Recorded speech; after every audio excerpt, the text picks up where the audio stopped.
cerdas, Assalamualaikum warahmatullahi wabarakatuh. Berjumpa lagi dengan Vendra Nugroho Channel. Kembali lagi kita di kelas sains. Pada kelas sains kali ini kita akan melakukan percobaan tentang membuat hujan buatan. Sahabat cerdas, percobaan kali ini ada hubungannya dengan materi siklus air. Masih ingatkah kalian materi siklus air?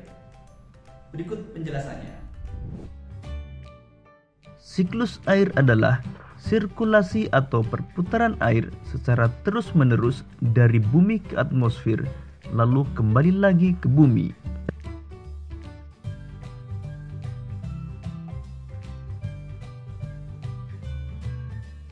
Secara garis besar, siklus air melalui 3 tahapan, yaitu penguapan, pembentukan awan, dan terjadinya hujan.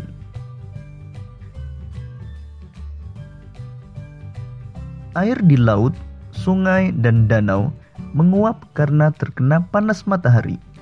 Proses penguapan tersebut disebut evaporasi. Tumbuhan juga mengeluarkan uap air ke udara akibat panas matahari.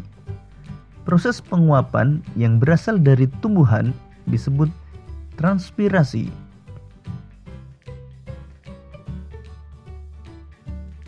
Uap air dari permukaan bumi akan naik ke udara dan membentuk awan. Kumpulan uap air tersebut akan mengalami pengembunan membentuk titik-titik air. Proses tersebut disebut kondensasi.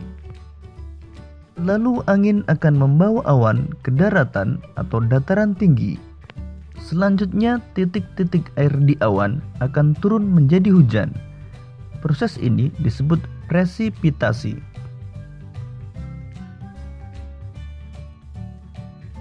Lalu air akan mengalir ke dataran rendah dan menciptakan suatu siklus yang berlangsung secara terus-menerus.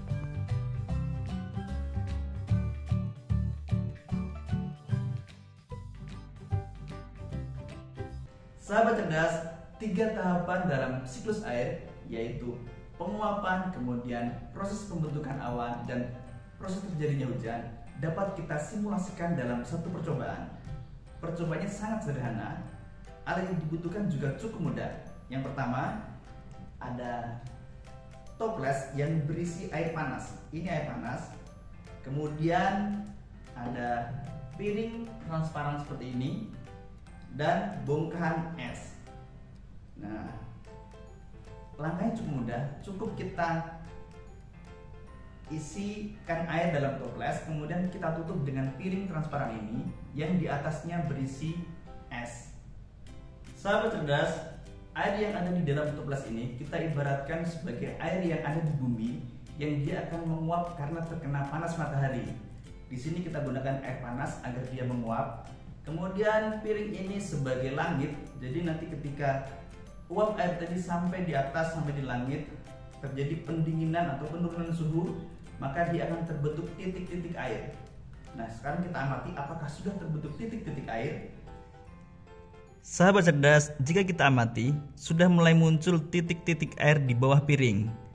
Dan titik-titik air itu jika sudah penuh maka dia akan jatuh. Nah, itu menunjukkan proses terjadinya hujan.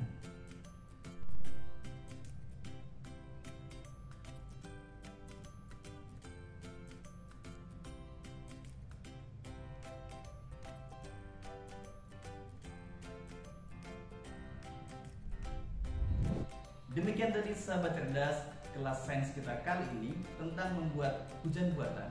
Bagaimana percobaan kali ini? Menarik bukan? Sampai jumpa di kelas sains berikutnya. Tetap semangat dan sampai jumpa.